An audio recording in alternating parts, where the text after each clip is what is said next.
Chicago street gang, the Four Corner Hustlers. During the multi-year probe, law enforcement shut down 3 open-air drug markets in West Garfield Park on the west side of Chicago. The investigation, which was led by Homeland Security Investigations, along with the Chicago Police Department, utilized extensive undercover and covert surveillance techniques, including wiretaps and undercover narcotics purchases. This resulted in the seizure of multiple kilograms of heroin, some of which was laced with fentanyl, as well as cocaine. In addition, law enforcement seized 4 rifles, 4 handguns, a MAC-10 submachine gun, and more than 450 rounds of ammunition. In addition, as part of this joint investigation, an additional 20 individuals, approximately 20 individuals, are facing state charges for narcotics in Cook County. Fentanyl, heroin, and cocaine are extremely potent drugs that have wreaked havoc in too many of our communities across the country, even right here in Chicago. My office, working with the Chicago Police Department and federal law enforcement partners like Homeland Security Investigations, will continue to focus our efforts on individuals and groups of individuals who traffic these dangerous drugs in our communities, as well as those individuals and groups of individuals that use firearms, whether handguns or rifles or submachine guns, in order to protect that illegal activity.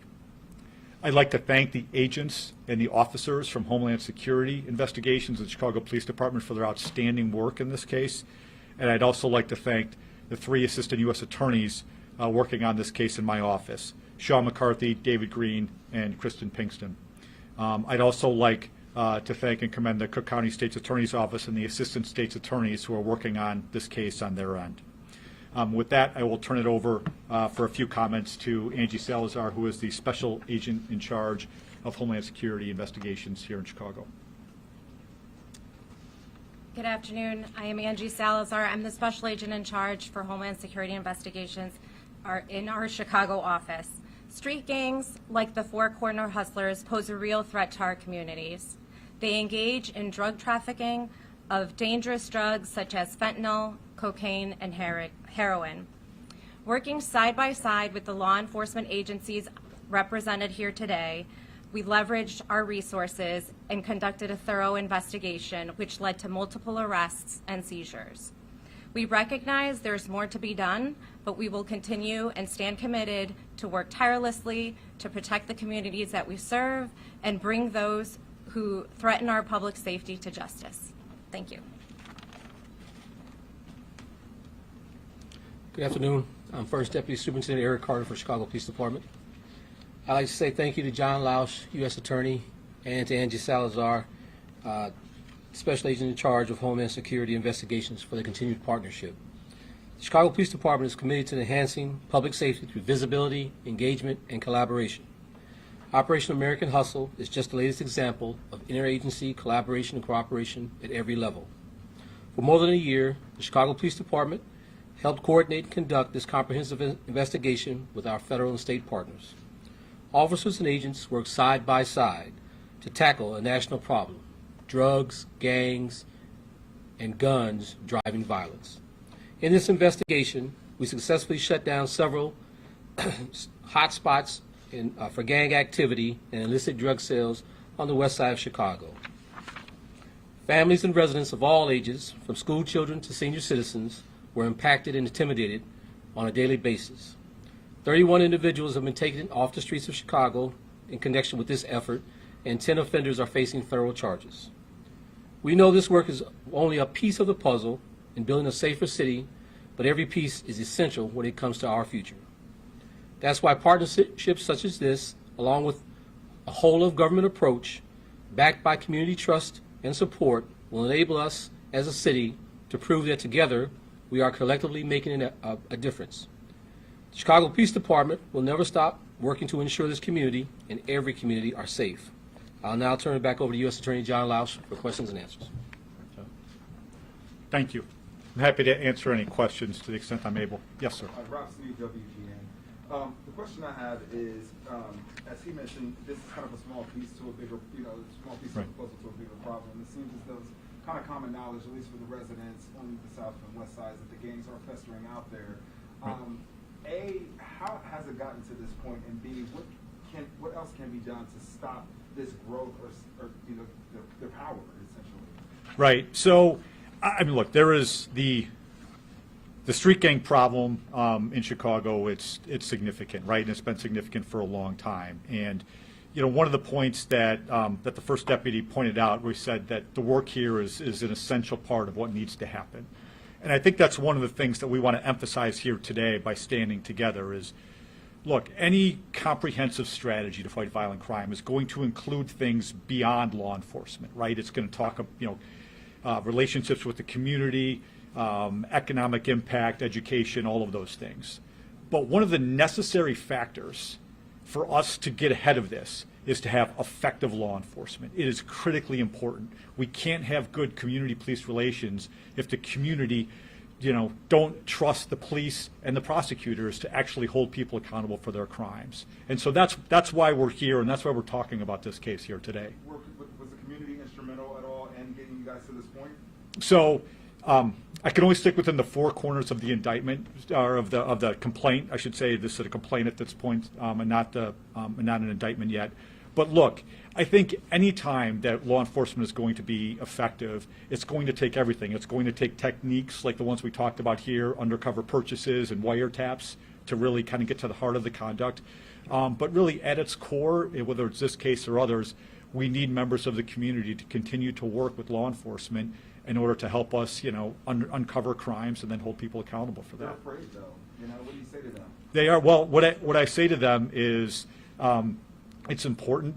We need them to help us, and they need us. They need the police, and they need prosecutors to do our jobs. They need us to hold people accountable. And again, getting back to the point of community trust, that is not going to happen if people in the community do not believe that law enforcement is actually going to take steps to remove the drug dealers who are controlling that drug spot in that neighborhood. If they don't trust the police and the prosecutors to actually do something to remove from their environment those people who are carrying guns each and every day and wreaking havoc.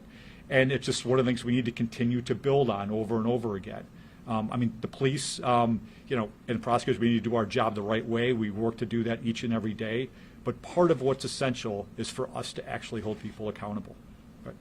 Yes, sir. Can you tell us how long these three open-air drug markets have been operating and what kind of revenue they were bringing in? Okay, as far as how long, the investigation began in February of 2021, so I can at least go back to that point as far as what's in the complaint.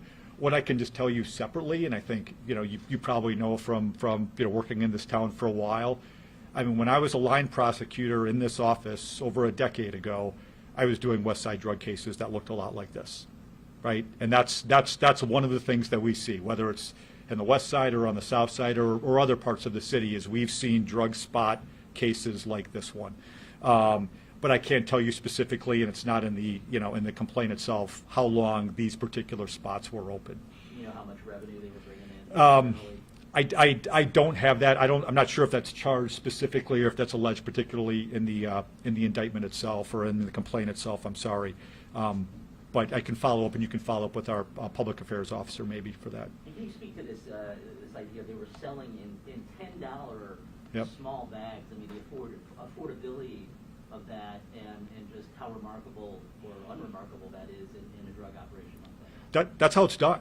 That's what the open air drug markets look like. It's a $10, and again, back when I was working these cases as a line prosecutor, it was crack cocaine. It was a $10 piece of crack cocaine, right? And this, it's a $10, hit of heroin, and oftentimes we're seeing now it's fentanyl laced heroin. And so that's how it's sold, and you can see throughout this complaint how it's packaged. It's packaged for resale. These are not small amounts of drugs. These are drugs that are packaged and bundled in particular ways for someone to be out there on the streets selling it to customer after customer after customer. Yes, sir. Nate Rogers, I'm with Fox 32. So I'm a lifelong resident of East Garfield Park. Okay. And probably the last 2 or 3 years since I've moved back to Chicago, I've seen what many folks have described as like zombies walking through the west side of Chicago. Folks that, Right. Just being honest, we're so strung out on drugs, no hope. What do you say to residents who are like, hey, why did it take so long for you all to, investigate this and bring these people into custody? Yeah, I mean, that's Look, I think one of the issues that we see there is investigations always, they always take time. They start with drug buys, and we get into other investigative techniques. And look, and I'm also understand that even though these 3 spots are down, there are drug spots in other parts of the west side of Chicago where people can probably go buy similar amounts of drugs right now. And to get at the problem that you're talking about here, right, which are people who are addicted, to the drugs, it's going to need enforcement efforts like this to continue to dismantle these particular operations, but then also the community, right? It's people in the community to get people help, to get drug treatment for people who need drug treatment, to get people jobs, right? Which is one of the key things that we need in order, so people have something, to do besides, kind of using drugs on a daily basis. And so, that's why, again, the first deputy talked about an all-of-government approach, and that's one of the things that needs to happen. But look, we have plenty of work to do on the federal side and on the state side in order to kind of dismantle as many of these retail drug operations as possible. Sure, then also I want to ask, in terms of the weapons that were recovered, have you all been able to track them? I'm sure the investigation is on the board, but have they been tracked to other cases possibly, sort of looking into? That's a great question. Our investigation is ongoing, but what I can tell you, separate from this case, is when firearms are recovered in the city of Chicago Police Department, working with our federal partners and ATF in particular, we will track those guns, and we will try and identify through NIBIN, which is a ballistics tool, and also through tracing of those guns to see whether or not those